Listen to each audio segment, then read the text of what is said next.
Los periodistas. Sí. Como cada martes, aquí está Andrea Sandoval Tapia con sus comentarios, con sus reflexiones. Últimamente nos hemos abocado mucho a temas de educación. No sé por qué, ¿será que estamos maleducados? Yo soy un maleducado. Bueno, hay una especialista en psicología de disciplina positiva que nació en Suiza, por cierto. Sí, fue lo que vi. Se llama Adelaida Abruñedo. Escribió un libro que se llama Eres la gran influencer de tus hijos. Tiene que ver con la educación, con la disciplina positiva. Así a grandes rasgos, porque es un artículo grande, pero dice, los padres no deben allanar el camino de sus hijos para que no sufran, sino prepararlos para recorrer. Es asesora de crianza y autora de Eres la gran influencer de tus hijos, y sostiene que para criar mejor los progenitores deben revisar sus creencias y comportamientos, lo que tiene un impacto positivo tanto en ellos como en las dinámicas familiares. La psicóloga que nació en Suiza llegó al concepto, a involucrarse en la crianza positiva, tras padecer una depresión por una mala experiencia en el mundo empresarial, que la llevó a plantearse su falta de inteligencia emocional para afrontar las dificultades. Esa situación y el nacimiento de su primera hija, tiene dos, la animaron a formarse en disciplina positiva, mindfulness, programación neurolingüística, coaching personal y familiar. El resultado fue tan positivo que decidió dedicarse a ello y tratar de que otras personas disfrutaran de la maternidad como había aprendido a hacerla ella. Fue así como puso en marcha el método Two Positive Kids, con el que realiza asesorías de crianza. Y dice, los papás y mamás acuden porque no saben cómo actuar ante determinados problemas que surgen en el día a día con sus hijos. De esta forma, muchos se dan cuenta de su escasa inteligencia emocional y de su ausencia de herramientas para autorregularse. Comienzan así un proceso de entrenamiento en el que con pequeños ajustes y con el cuestionamiento de sus creencias, ejercicios prácticos y reflexiones, logran grandes cambios no solo a nivel personal, sino en la armonía y las dinámicas familiares. Tiene una serie de recomendaciones que vienen hasta el último, que el artículo es largo, pero es sobre cómo los padres se deben involucrar con los hijos, no para frenarlos, sino para ser su guía de cómo resolver problemas. Entonces habla de 7 claves para criar correctamente, la psicóloga Adelaida Abruñedo. Y dice ella, la crianza pasa, en primer lugar, por saber qué ocurre en cada etapa vital, qué podemos esperar de la infancia, de la preadolescencia y de la adolescencia. Dejar de lado las prisas es otro consejo. Poder criar desde la serenidad respetando los ritmos del menor. Huir de las comparaciones es un plus. Invertir tiempo en explicarles por qué les hacemos determinadas peticiones para que lo puedan entender y permitirles que expresen su opinión y argumentos, y respetar que nos digan que no a una petición. Otro consejo: dejar de lado el perfeccionismo y la autoexigencia que volcamos en los hijos. Es demasiada carga y a futuro se paga un alto precio en salud mental y emocional. Abrazar y besar mucho a los hijos, mirarles desde el amor y enseñarles responsabilidades. El amor no malcría, al contrario, protege y establece unos estándares adecuados para cómo quieren relacionarse en sociedad. Buscar, otro consejo, buscar la necesidad real de su malestar en lugar de solo observar su comportamiento, porque normalmente cuando hacen algo mal o se portan mal es porque se sienten mal. O sea, no son berrinches nada más, ¿verdad? No.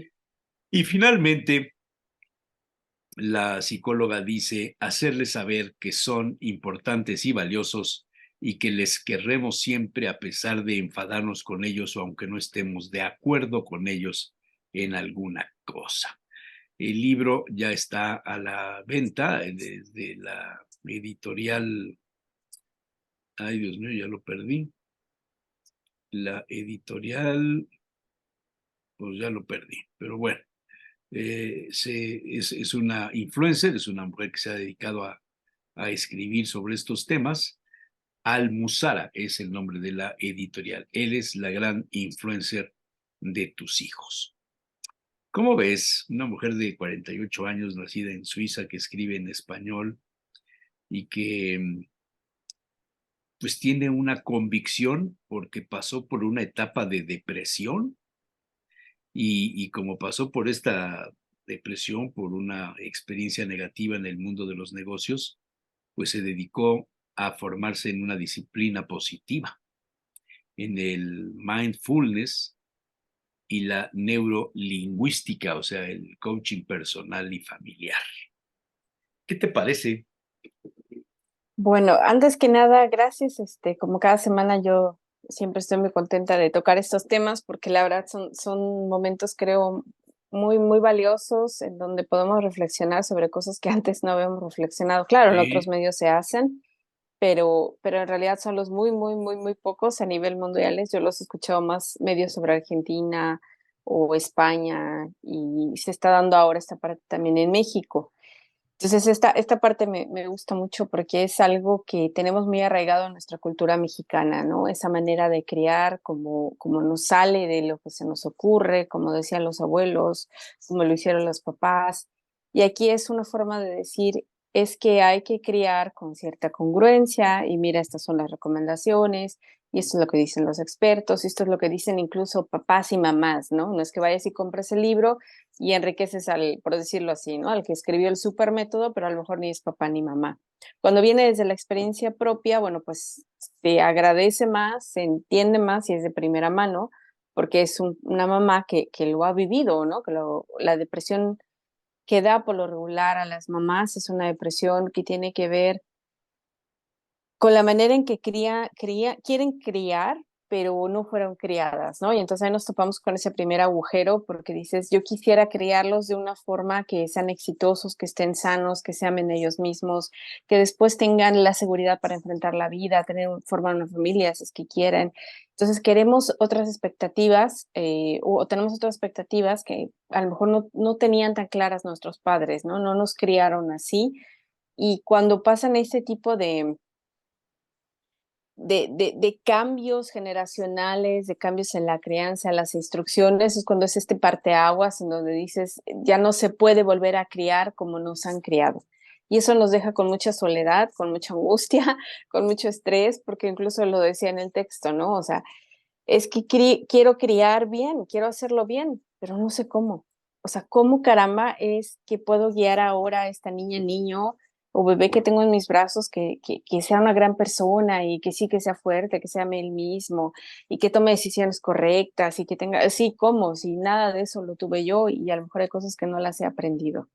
Entonces hay algo muy importante porque ella lo que hace es abandonar por completo todo lo que ella había hecho, ¿no? Todo lo que creía que había logrado y entonces empieza a hacerlo desde cero. Ok, estoy deprimida, quiero ser una buena mamá, no sé qué quiero hacer, pero ahí están mis hijos o mis hijas y entonces tengo que salir adelante, ¿no? Y comienza esta búsqueda y algo muy importante y que está pasando ahora también, es un parteaguas, son que las neurociencias se están uniendo mucho a cosas tan milenarias como la meditación, como el yoga, y entonces empezamos a darnos cuenta cuánto provecho tiene, no nada más para los papás o para las mamás, el trabajar tu respiración, el hacer yoga, el hacer ejercicio, sino que esa salud física contribuye a esa salud mental y al final las neurociencias también nos están diciendo ahora que hay algo que se llama un entonamiento afectivo con las neuronas espejo también se da. Y hay un ejercicio muy interesante que hicieron unos chinos, en donde un bebé de 3 meses, normalmente a los 3, 4 meses no se espera que los bebés se muevan tanto, ¿no? El papá se pone en la posición en la que puede estar el bebé, que es únicamente pues acostado, ¿no? Y un poquito su cabello, o su cabeza, perdón, un poquito sus brazos, sus pies. Y entonces él hace el ejercicio de girar sobre la cama. Le enseña, él gira y con su giro le enseña a girar al bebé. Y lo trabajan en varias sesiones y llega un momento en que el bebé gira, tal y como gira el papá. Pero la imitación, después de que gira el papá, la imitación del niño es automática, es instantánea, y entonces el bebé gira al final como le enseñó a girar su papá. Estamos hablando de un movimiento corporal muy básico, y cuando te pones a ver cuántas cosas han aprendido nuestros hijos solo viéndonos, solo escuchándonos, que hay un nombre para eso que se llama aprendizaje vicario, todas esas cosas que tú aprendes solo de ver. Oye, ¿cómo aprendiste a hacer eso? Ah, no sé, yo me sentaba en la mesa de la cocina, veía, puede decir, ¿no? Que mi abuelita cortaba así la fruta y así hizo cóctel con fruta y así aprendí a hacer yo cóctel fruta. Nada más viendo cómo lo hacía, ¿no? Entonces, este aprendizaje hoy se quiere vender claro, porque pues estamos hablando que es la mercadotecnia, los libros y demás, como este modo de ser influencer, ¿no? Eres la influencia de tus hijos, sí, porque tú eres el primer modelo, pero no únicamente un modelo de comportamiento o de conducta, sino también un modelo emocional y un modelo de salud mental, que para mí es como de lo más importante hoy, ¿no? El cómo tú manejes tus emociones como mamá, como papá, desde las 48 horas de nacido del niño, que es cuando se activan las neuronas espejo en el recién nacido, desde allí comienza a copiar todo y a influir todo. Hay pediatras y hay especialistas en la niñez que dicen que los primeros 6 años del niño también son de alguna forma o son realmente afectados emocionalmente por los primeros 6 años de la mamá. Es decir, el cómo la mamá ejerce su maternidad, cómo cría, cómo acompaña, cómo contiene, cómo educa, todo eso también afecta al niño mucho más de lo que a él mismo le afecta. Si un niño está enfermo, se siente mal, pero es una mamá que está tranquila, que sabe qué hacer, que se siente segura, que puede contener emocionalmente al niño, que atienda sus necesidades, ese niño va a pasar menos tiempo enfermo a que si es una mamá que se estresa, que se angustia, que no sabe qué hacer, y que prácticamente vamos a decir que se enferma con el niño, ¿no? El niño se enfermó, tiene fiebre, uf, la mamá ya está, pero vuelta en estrés, ya no sabe qué hacer y se desespera y no duerme y se angustia. Eso va a hacer que enferme más tiempo del necesario al niño. Los primeros 6 años, se dice. Entonces, todo este acompañamiento, todo este modelamiento, toda esta contención o este nivel de estrés influye en el niño de una manera, niña, muy profunda, y al final es de alguna forma tu aprendizaje emocional. Te comportas de esa forma sin que lo sepas, se llama memoria procedimental. Tú solamente actúas así porque de alguna forma para ti es también, ¿no? Desde la gente que reacciona de una forma emocionalmente, desde la gente que se estresa, desde que se angustia, desde la que se relaja, desde la que conecta con los demás o se aísla, todas esas cosas que de repente las hacemos en automático sin reflexionar por qué, muchas veces vienen de estos primeros 6 años de vida.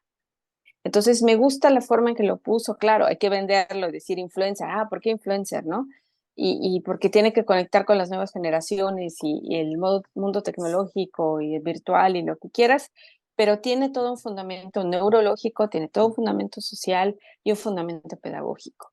Entonces al final es muy valioso porque si ella en ese momento estaba deprimida y comienza a trabajar en su cuerpo con técnicas de respiración, de meditación, probablemente yoga, ejercicio, más la lectura, más todo lo que comprendió del cerebro, el cuerpo, es mucho más fácil que aunque el niño aparentemente o el bebé le haya acompañado en esa depresión a su mamá, también le acompaña después para encontrar esos modos y aprender esos modos para no volver a o sí, para en un futuro no caer tan fácil en depresión, en crisis de angustia o de ansiedad o de pánico.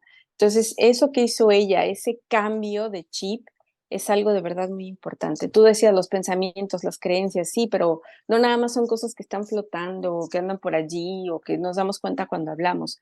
Está en nuestro comportamiento, está en nuestras emociones y sí me atrevería a decir que está hasta incluso en nuestra biología.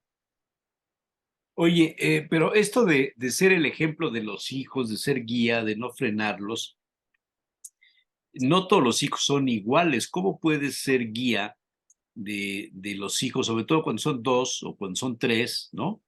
Y con uno tienes que dedicarle más tiempo que a los otros, o uno es más conflictivo o menos tolerante, o necesita más apoyo, qué sé yo. Es un asunto difícil, ¿no? Es de lo más difícil que hay, Jesús Manuel.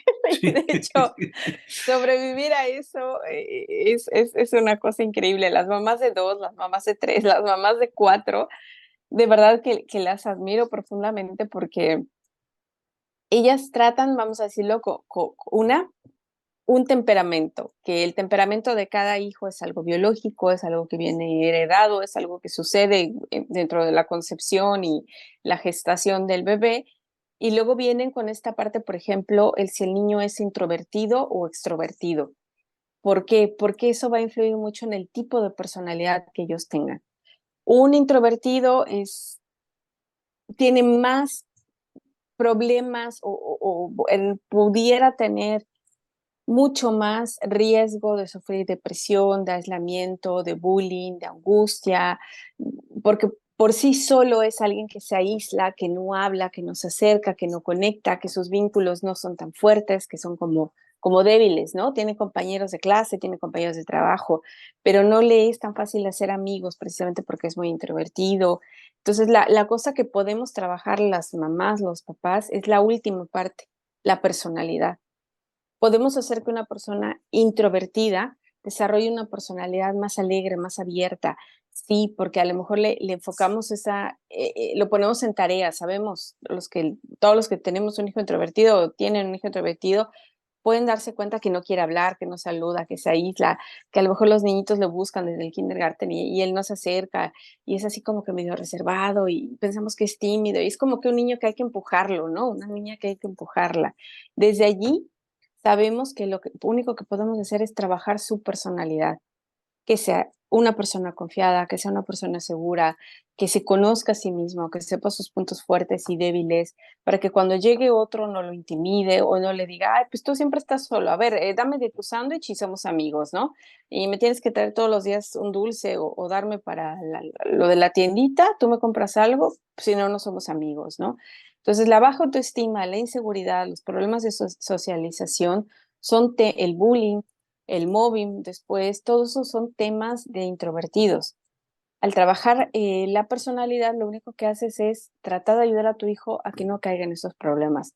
Las mamás que tienen un niño o una niña con un temperamento tranquilo, normal, relajado, que no son esos niños que explotan, sino que son más racionales, más tranquilos. Aparte, son extrovertidos, entonces hacen amigos muy fácil, se conectan, se abren puertas solitos, tienen vínculos sociales muy fuertes, redes después obviamente, tienen una personalidad encantadora, son carismáticos, o sea, ellos fluyen en el mundo, ellos, pero van sin problema haciendo de su vida o de sus planes, sus proyectos, haciendo un éxito, ¿no? Porque saben cómo, conocen a la gente, no se les cierra el mundo. Y esas mamás sufren menos cuando crían un hijo. Pero si tienes la otra parte, repito, y luego tienes un ambiente o desafortunadamente, a lo mejor el lugar en donde nace el niño tiene ya por sí solos culturales y eso, cosas en donde hay un rechazo social por tu color de piel o por tu estatus o por si eres extranjero o no. Bueno, pues todo eso hace que los que son más sensibles, con un temperamento difícil, introvertidos, ya te cuesta mucho trabajo, ¿no? Entonces, el trabajo de una mamá y de un papá es de verdad muy fuerte, muy largo, porque tienes que acompañar en todo ese proceso de crianza. También es un acompañamiento emocional, ¿no? No nada más es darle dulces y que haga la tarea y le das premios y los llevas a los cumpleaños y los llevas a Navidad y, o sea, esas cosas son como rutinarias. Realmente la crianza es formar un ser humano que sepa cómo responder emocionalmente y el tema para mí de los más importantes es que sepa autorregularse, porque al final esa persona que crece tiene que saber regular su estrés, sus emociones, reconocer qué es lo que está sintiendo, organizar sus tiempos, sus deseos, su vida, porque las personas que se conocen mejor también tienden a organizarse emocional y psíquicamente mejor. Entonces hay personas que pueden decir, ¿sabes qué? Siento que últimamente he comido muy mal o he dormido muy mal o no me he sentido bien, voy a pedir ayuda, voy a hacer cambios y comienzan a autorregularse y funciona. Son personas que viven más, que tienen más salud, que se cuidan, que tienen este autocuidado y que obviamente, si después son papás, mamás, también lo van a hacer con sus propios hijos, ¿no? Y entonces enseñan este autocuidado autocuidándose. Pero si son niños que no, o adultos que nunca tuvieron esta manera de autoorganizarse, de reconocerse, de autorregularse emocionalmente, van a ser personas que se angustian, que se estresan y a lo mejor escuchas, ay, no, ya viene la crisis, no, ahora se va a poner todo muy caro. Las personas que tienen más resistencia emocional, psíquica, dicen, sí, pero vamos a ver, nosotros salimos adelante. Encuentran la forma de regular ese estrés y esos cambios, pero las personas que no lo tienen entran más rápido en crisis de angustia, no duermen y se preocupan y comienzan a enfermarse y solamente hablan de eso y buscan las noticias. Sí, mira, todo va a subir el otro año, qué mal año, no, pinta que va a ser muy malo, ya no sé qué va a pasar.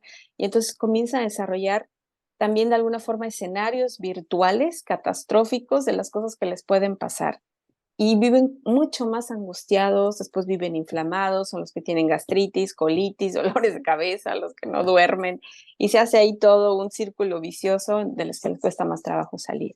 Entonces tú dices, ¿por qué hay gente que lo toma de buena manera y por qué hay gente que lo toma de mala manera? Bueno, porque es parte de su crianza. Claro.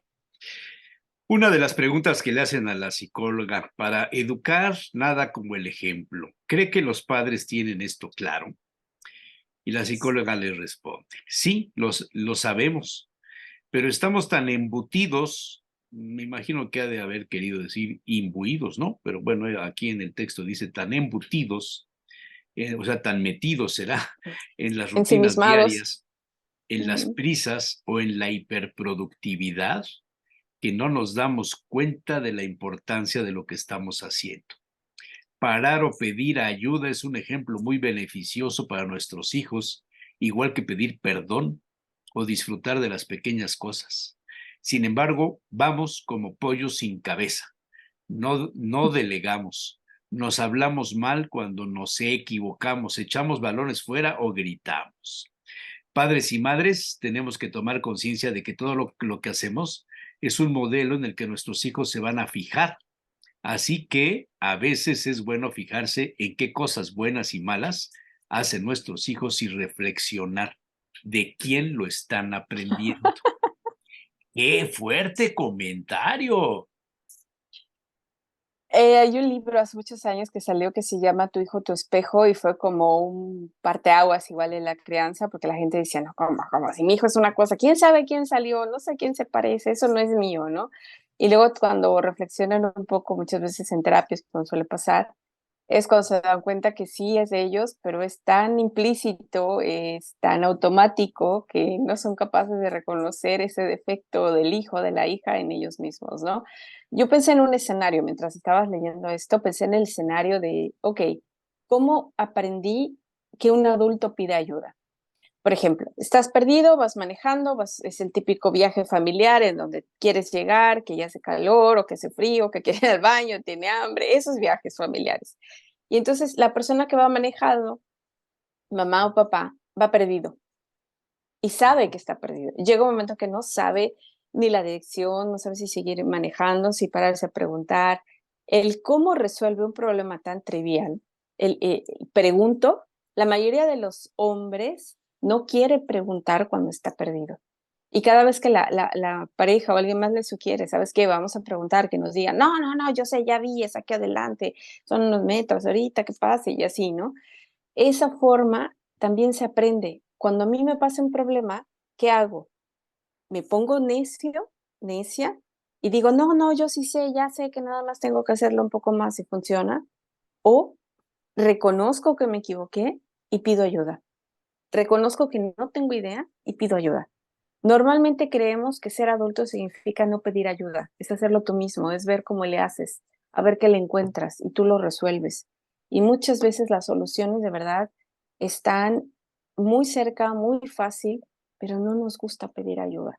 Entonces, toda aquella persona que tenga el recuerdo que su papá o su mamá no le gustaba pedir ayuda en algo tan simple como una dirección y preguntar y hacer, o que sí lo hacía y se paraba y decía, mira, sabes que el señor de ahí seguro sabe, porque pues aquí se para en el crucero todos los días, le voy a preguntar, el que vende jugos, mira que me diga.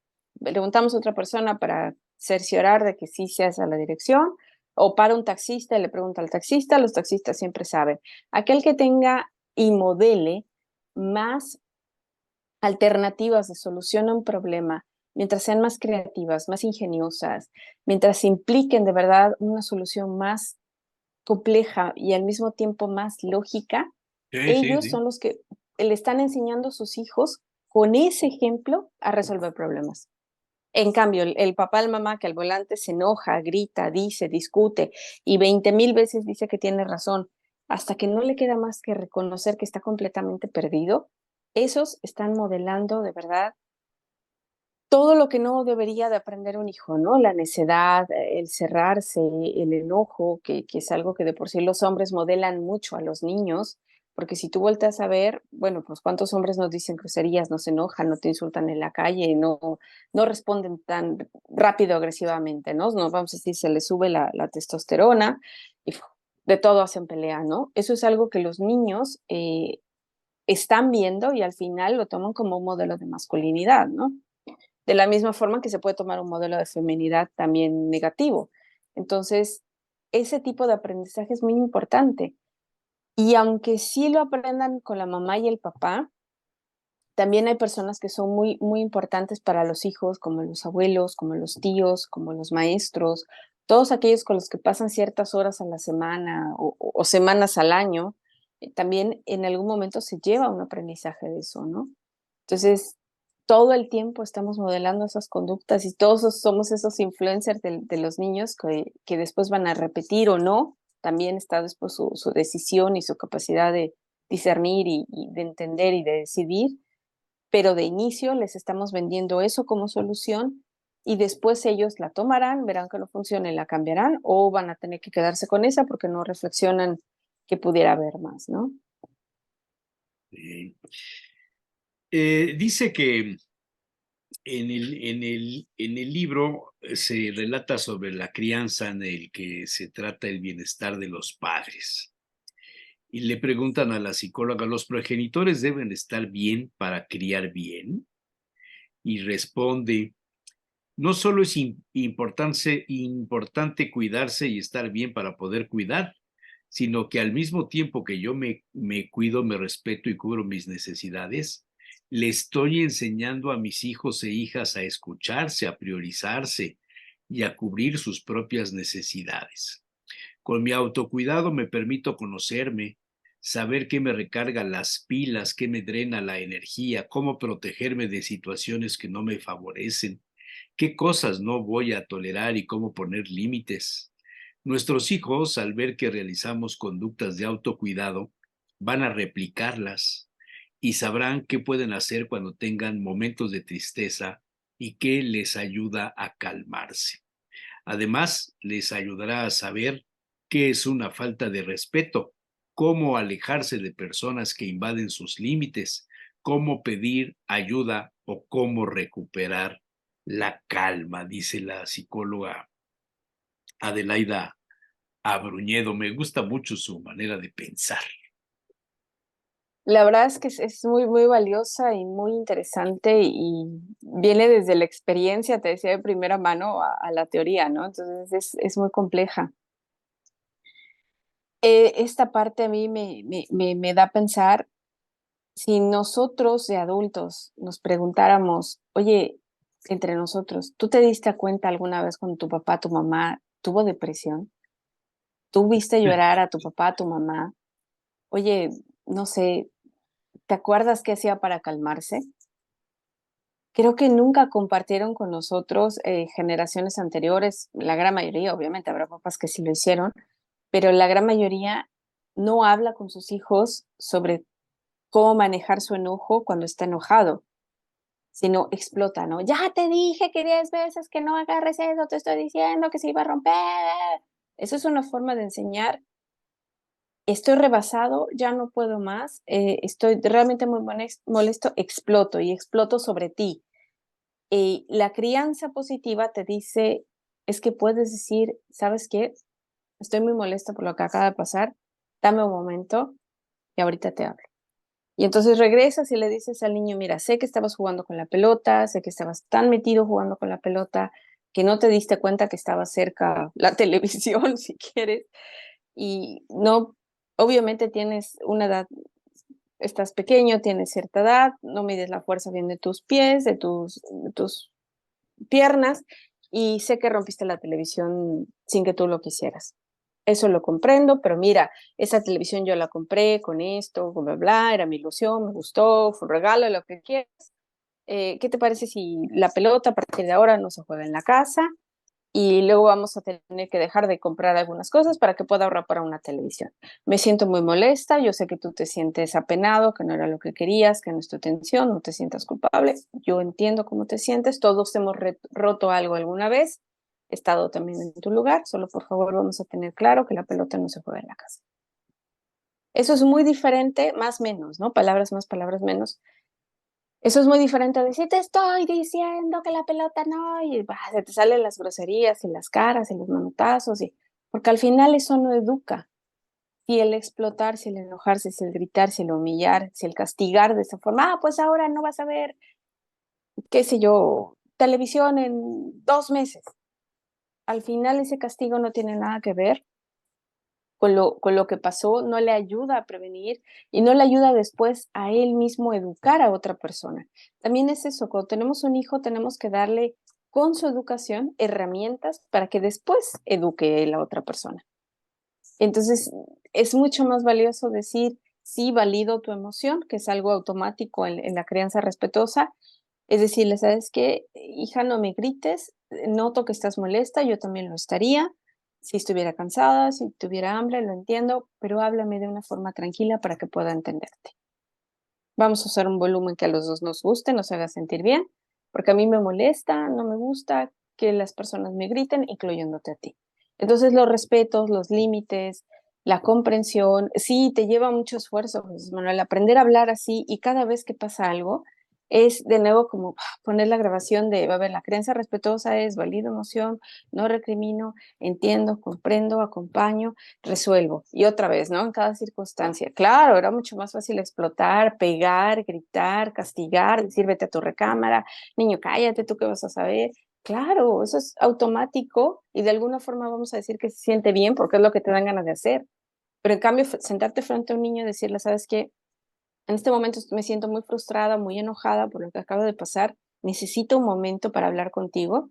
Lo vamos a hablar más tarde. Eso es inteligencia emocional. Eso es, estoy realmente molesta, pero no voy a lastimarte por eso. Voy a resolver mi emoción y cuando yo me sienta tranquila, clara para hablar, regreso contigo. Entonces también les enseñamos a hacer esa pausa y también les enseñamos a contener sus emociones y decir, no porque estés enojado, frustrado o porque incluso tengas razón en reclamar y en gritar y en explotar, entre comillas razón, puedes hacerlo. El respeto va ante todo, ¿no?